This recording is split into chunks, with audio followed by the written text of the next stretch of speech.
Okay, Chapter 15 is on presidential systems. This is a follow-up to Chapter 14 on parliamentary systems. Presidential systems, you are more than likely to be more familiar with them if you've been raised in the U.S. political system. Presidential systems, the legislature and the executive are elected independently of each other. We looked at that little flow chart in the previous chapter to show primary differences there, and they are not forced into cooperation, whereas in the parliamentary system, the majority party creates a cabinet and has pretty much unopposed control over passing the policies that they were elected to pursue. The president is elected by all of the voters in the U.S. The only office in the United States that's elected by all the voters. That's one of the reasons why the presidential election gets so much attention. The cabinet is appointed by the president, has to be approved by the Senate, but they operate separately and independently of the legislative branch of Congress. Congress is synonymous with a parliament in another country. It is the legislative lawmaking body. The Congress has its own separate elections, and these elections are in the single-member districts that we talked about before. There's one representative elected from each of the congressional districts. New Jersey has 12 of them, for example. And then the states elect 2 senators to go to the Senate.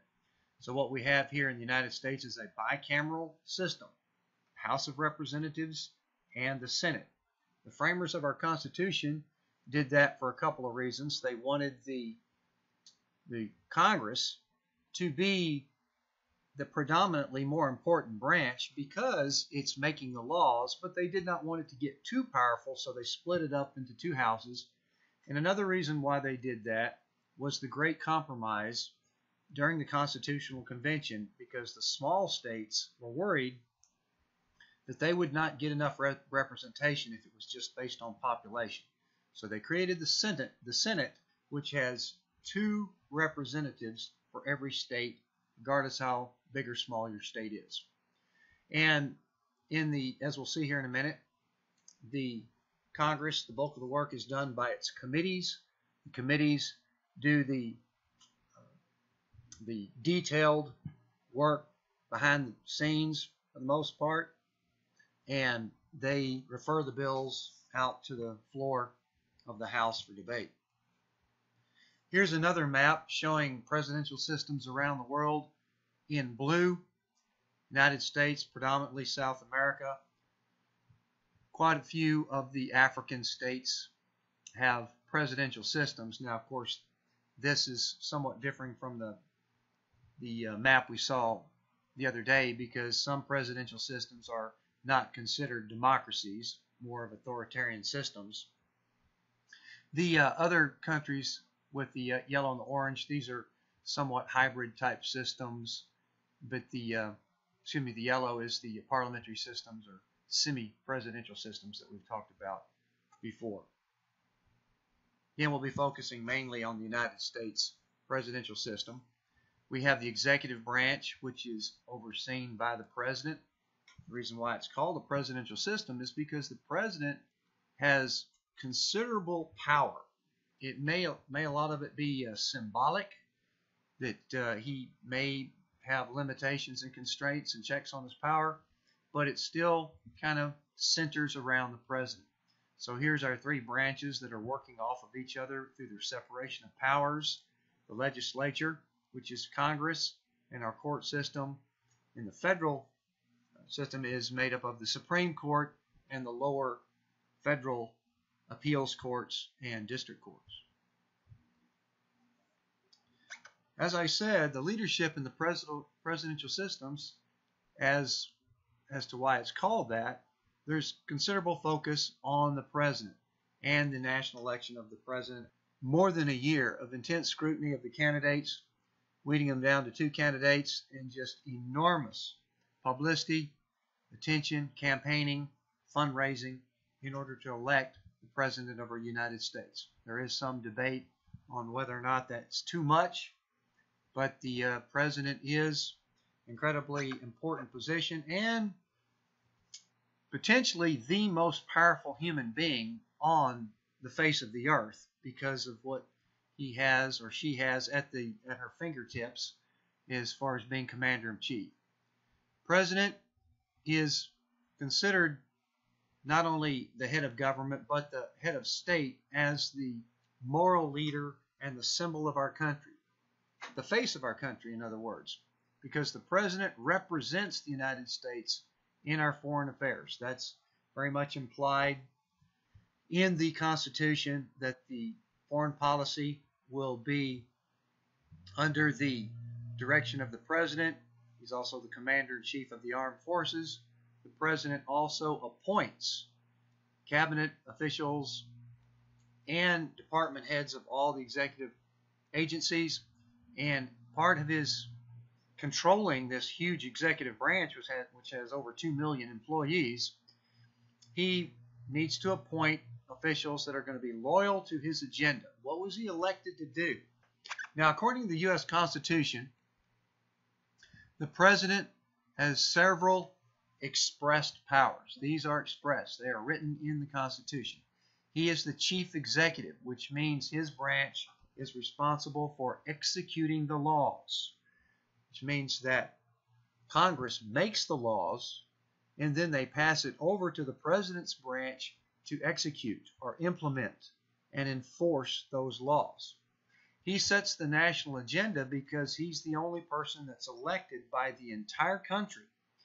So his proposals, his policies, his ideas as to what he wants to do for the future of this country is supposedly what he got elected on. So therefore, he gets up in front of the country and the Congress in his State of the Union address and says, okay, this is what the country elected me to do. So now, Congress, get to it. Pass these laws that I will sign. Commander-in-Chief, however, he cannot declare war. War has to be declared by Congress. Congress has not declared war since World War II, so we'll get into a little bit of that complications here in a minute. But once he's been designated to engage in this problem, which could result in some conflict or mobilization of troops, he has the power to direct that war.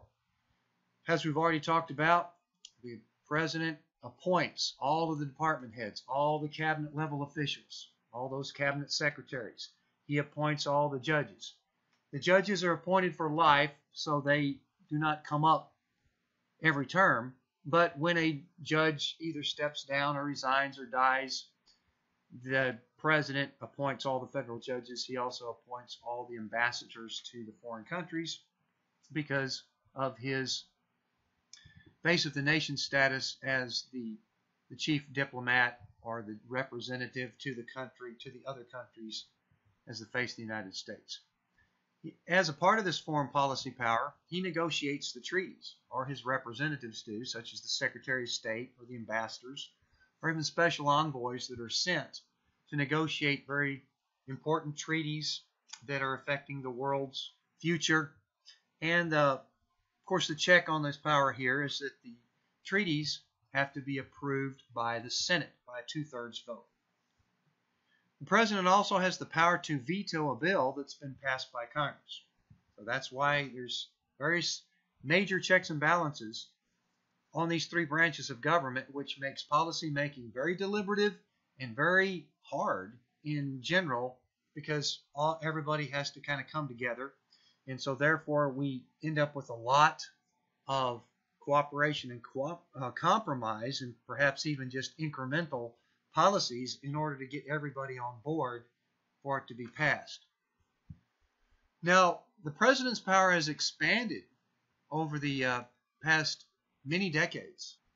This is probably more than what the framers of our Constitution intended, but these are very practical reasons, and many of these reasons is because Congress or the courts have literally okayed or allowed these additional powers. One, of course, is little bit more military power because of blanket resolutions that are given to the president by Congress, such as the problem in Vietnam. That did not start out as a war. The Congress gave the president the Gulf of Tonkin resolution, which was essentially a blank check for the president to take care of that problem by any means necessary.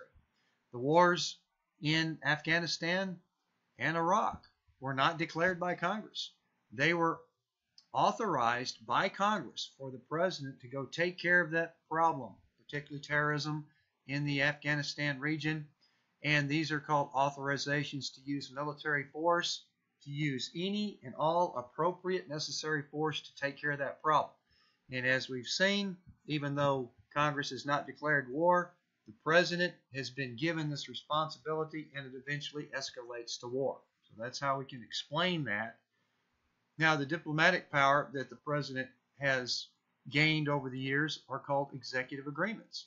These are very practical agreements for the president to negotiate with a country or with a smaller group of countries. Treaties are typically global.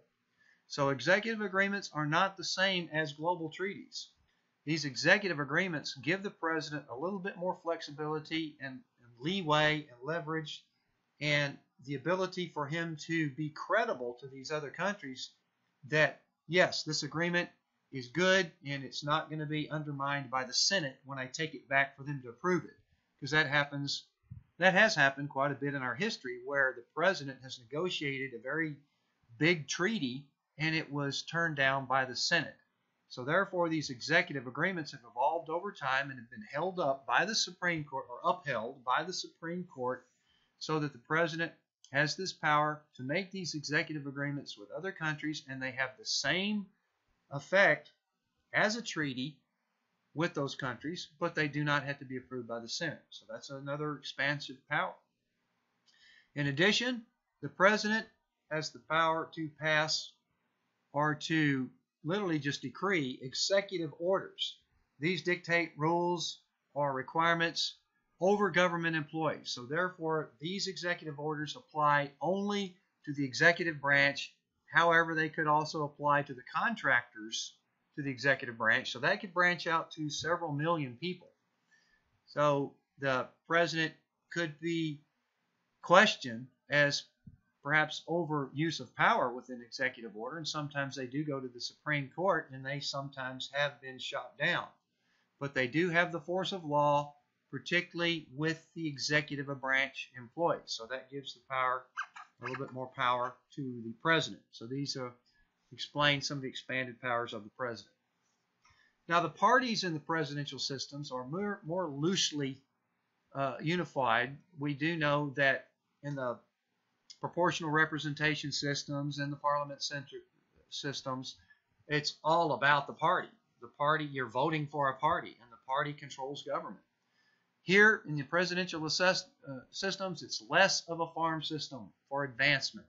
As we've seen just in this past election, the candidates for president of the United States, particularly the candidate for the Republican Party, Donald Trump, prior to a couple of years ago, he was not a member of the Republican Party. He had changed party affiliations several times prior to that.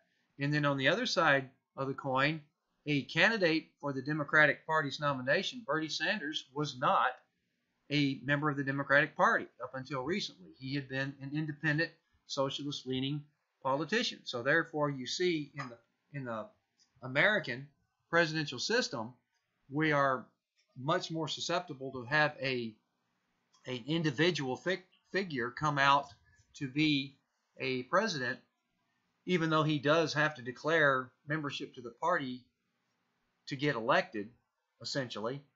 They are not necessarily party-centric, as we see right here. Voting is less party-centric. Again, the party of the president may have less likely to be controlling the legislature. We've seen that quite a bit in the last few years, where the Republican Party controls Congress and the Democratic Party controls the president's office. So we have what is called a divided government. It's a little bit more difficult to get legislation passed. It's not necessarily a bad thing. because with a divided government, you may have more, I guess you could say, deliberative legislation that makes it through, perhaps more incremental, more compromise necessary, more thought out policy. Certainly not a bad thing, but of course it may take longer, and in some cases nothing may happen. So that's kind of get good and bad with that. In the multi-party systems, particularly in the where you have a coalition, which is mostly in the parliamentary systems, the parties serve as that weak glue for the formal coalition that rules government. Less likely in a two-party system, particularly in our presidential system in America. The path of U.S. policy. We talked about how that's done in the parliament, whereas the cabinet pretty much controls it all. Here it's much more of a long path and much more deliberative. In the Congress, we have two houses, and the bills are shaped by the committees. We have several standing committees. We've got about 15 to 20 standing committees in each of the houses. A health care policy bill is put into a health care committee, and they shape it, they hammer it out, they get the final form out so that it gets out to the floor, and there on the floor it's debated, amended, and then eventually would have to be approved by both houses. And then each of those versions has to go to what they call a conference of committee to put into a final version that's approved by both of the houses. So that takes quite a bit of time and effort to get a final version approved by both houses. Then it goes to the president. The president can sign that bill into law, or he can veto it. The president does not veto that many bills because there's always that signaling going back and forth between the president and the Congress. The president will say, well, if you give me that bill the way it's written now, I am going to veto it. So therefore, the Congress gets that signal, they get that message, and they go back and they perhaps rework it or add something to it or take something out of it, because they, just like anybody else, don't want to go through all that effort to put something together and then the president to veto it. So again, you've got that signaling, that iron triangle of policy making working all the time, so that hopefully that when the Congress gets the bill final version approved by both of the houses, they send it to the president signs it. If he does veto it, Congress does have a provision in the Constitution that if it's a very popular policy, that they can override that veto with 2/3 vote in both houses. This does not happen very often. So let's look at some comparisons here. In the presidential systems, we've already talked about how the final responsibility is less identifiable. The president can blame Congress, the Congress can blame the president, they can let the courts handle it with a decision or a ruling that could strike down a law. So a lot of finger pointing and potential for things not to get done in this separation of powers presidential system. The parties are more fragmented in the presidential system. We've got a very severe polarization between the two parties. Right now, it's to where they are gridlocked most of the time. The approval ratings of Congress are at all-time lows because of this polarization and this partisanship, to where the parties are less able to work together, less able to compromise to get bills out. We've already discovered that in the parliamentary system, the ruling party or the ruling coalition has total control. The opposition really doesn't have much power to do anything other than provide some lively debate and hopefully persuade the majority coalition into wording the bills to their favor, or perhaps adding some amendments to the bill. So therefore, in the presidential system, comprehensive policy is more difficult. And we can also see that minority-driven policy often prevails. And we've already talked about this, particularly in the case of interest groups. In the pluralist system of America, where interest groups are driving the policy for the most part, a very vocal or a powerful interest group that does not represent a majority of American interests could certainly hammer get policy hammered through lobbying, which we've talked about, campaign contributions, assisting congressmen, advertising campaigns, just because of the fact that they are more committed and more vocal about their policy. We also know that in the Senate, the minority party has the power to filibuster, so that often prevents policy that a majority of the country may favor, but the minority party in the Senate is preventing it from happening. So we see lots of potential problems with our system that are certainly worth you guys getting smarter, getting out there, perhaps fixing some of these problems. Also in presidential systems, the leaders typically do not emerge from careers in parliament. Presidents can come from anywhere. We've got, as we've even seen in this time, we've got a private businessman, President of the United States. We also see in the presidential American system that governors in our federal system are quite often very attractive candidates. George W. Bush was a governor. Bill Clinton was a governor. Ronald Reagan was a governor. Jimmy Carter was a governor. We've seen here in recent history, governors are attractive candidates for president because they've actually been the administrators of a very large governmental system, and so therefore they are perhaps more attractive or more suited to stepping up and being the administrator of another yet larger governing system. The president is somewhat more isolated from Congress, obviously because of these checks and balances and separation of powers, and obviously the legislature is not under his control. However, he does have the power to sign those bills. He does try to set the agenda.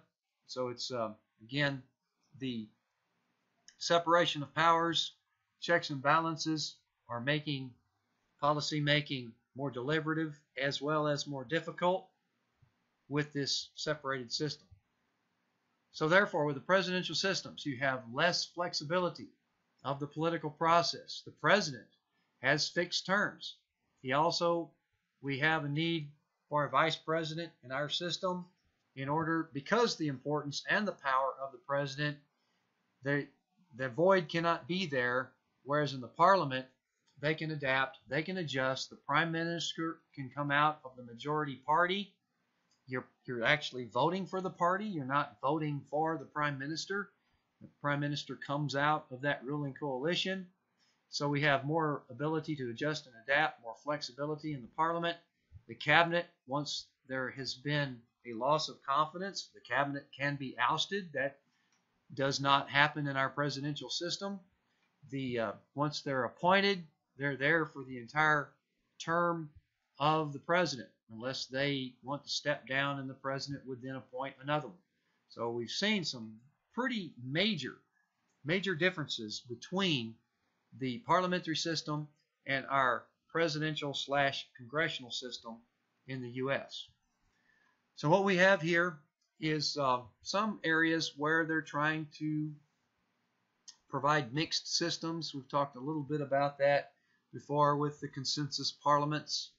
And so mixed systems where the divided interests make coalitions more difficult for a parliament. We see that France, Italy, and the former communist systems had developed hybrid presidential systems.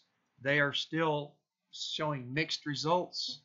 And in some of the third world countries, and we've talked about third world as another word for poor countries or developing countries, they have started to shift a little bit more to executive leadership. As we saw on that map, considerable third world countries or least developed countries, such as in Africa, have found the presidential systems more attractive. And these presidential systems can therefore become potentially more authoritarian.